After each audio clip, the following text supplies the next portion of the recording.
everyone, this is Lockeneye, and welcome back to another Christmas video on the Great Build YouTube channel. But this is more than just a Christmas video, because the Christmas updates, to say the least, are just things that I added to the city last year, and I've added them in new updated spots this year to take a look at. However, there's more to it than that, because I also have a bunch of LEGO City improvements that are not too much to talk about, but a lot of them are stuff that's happened in the background while I was working on the Christmas stuff, because I have some big projects coming up and I just wanted to get some of the background work for the city out of the way to prepare for those bigger updates. So let's get right into it, starting off with these Christmas lights. Now, you've seen these Christmas lights if you've been around on the channel for a while, and they're the same Christmas lights as last year. Basically, what I did after Christmas was I took everything that I had as Christmas decorations for the LEGO City, pretty much, and took them all and put them into a single box, which made it easy to pull them out for this year and many years in the future, because I plan to do the same thing again. And these lights just fit perfectly along the buildings in the front. I decided to put them here because they're more visible to people when they see the city for most of the video's angles from the front.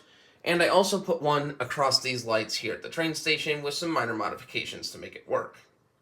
Also, you'll notice I've moved the skyscraper in, and we'll talk about that in a second. But first, I want to move around to the back half of the LEGO display so that we can take a look at the new town center area that I've worked on. So here we are at where the new town square is, and it's just like a gathering area, the main area of town where I'm putting the Christmas tree, and where we have the shrine dedicated to this statue of the first Spinjitzu master. Since my LEGO City is based on the world of Ninjago, I felt fitting to give this statue from a LEGO Ninjago Dragons Rising set I got on sale inside the LEGO City somewhere, and I felt like the town square would be the perfect spot for it. Now, that's not the finished product for the town square. I have many more details for the shrine and the rest of the town square in general, like benches, but that's all to come in a future video. I just wanted to find the place for the Christmas tree, and this decided to be the perfect place for it, while the other Christmas trees I showcased in the last video already have their placements. Additionally, I did move the little golden guardrails over as well.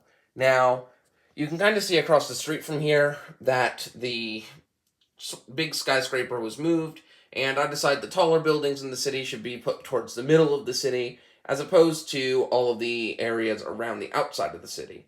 So that's just where I've decided to put it, and I have more to discuss on that in a minute, but I also wanted to mention quickly that this backside of the temple will be updated in the future as well. I did remove the rockwork on either side of the temple, because instead of having like a mountainous terrain behind here, I decided I'm going to expand the temple all the way to the back, which will allow for more space for a Samurai X cave that I plan to build, and I also plan to add like a living quarters above that for the royal family and the team of ninja to stay in as well.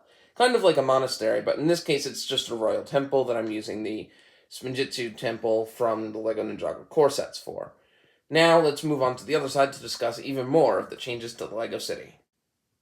Now, this next section of the LEGO City took quite a while to do as well, the last project we'll be talking about, but this was something that I've been meaning to do ever since I decided to make the city into an island in this new layout.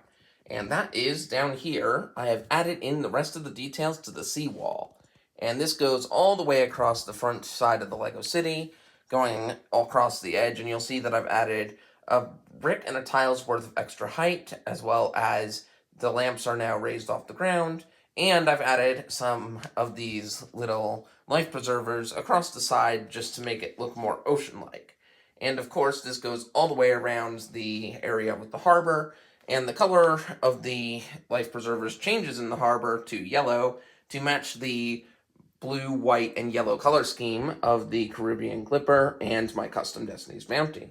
Additionally, I did want to mention that I did add some sharks just as a little bit of a fun way to utilize some of the sharks that I had in my collection, and it just adds a bit more life to this section. Additionally, I wanted to mention that this harbor area is nowhere near complete. I am just waiting on a trip to the LEGO store that I plan to take in early January to pick up a whole bunch of stuff that I've been needing for the city project and some new sets that I'll be reviewing, because surprisingly there's a lot of good stuff coming in January, so you'll have to wait till then to see what happens with the harbor, but for now, I'm pretty happy with the update to the seawall.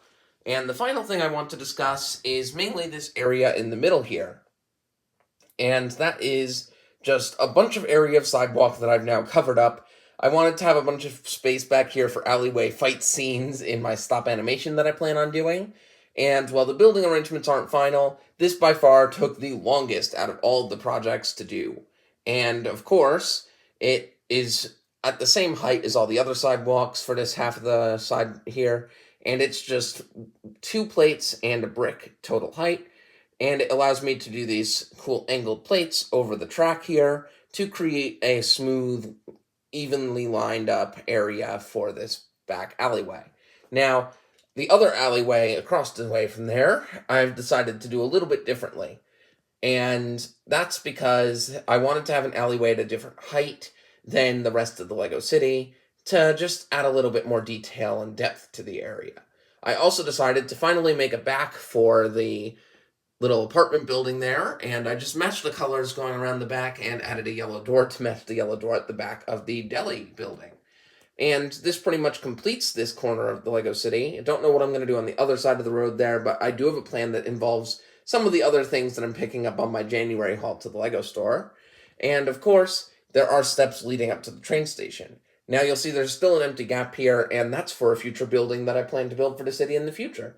I have a lot of space for those, actually. We'll have to see what I come up with. I've got a bunch of parts to work with. It's just a matter of designing the buildings and finding their placements. Now, overall, that's all I've got for this Lego City update, and really it's just a bunch of adding backs to buildings, adding details to the city that really don't deserve their all individual own videos, but I decided they were worth doing here, and it's just good to get some of this stuff done because I have a lot of plans for the new year, and this is preparing for that, in addition to adding some Christmas updates to the Lego City. Now, you probably won't see another video from me until around like after Christmas or New Year's. I'm going to try and do the video that I did last year where I tried lighting up some of the buildings. It's going to be difficult now that I have backs on most of the buildings, but I'll figure out a way to light them up for New Year's because I want that to be a yearly tradition. And of course, I have plenty of videos coming in the new year, so I hope you all enjoyed this video. Stay tuned for the next one, and I hope you all have a great day.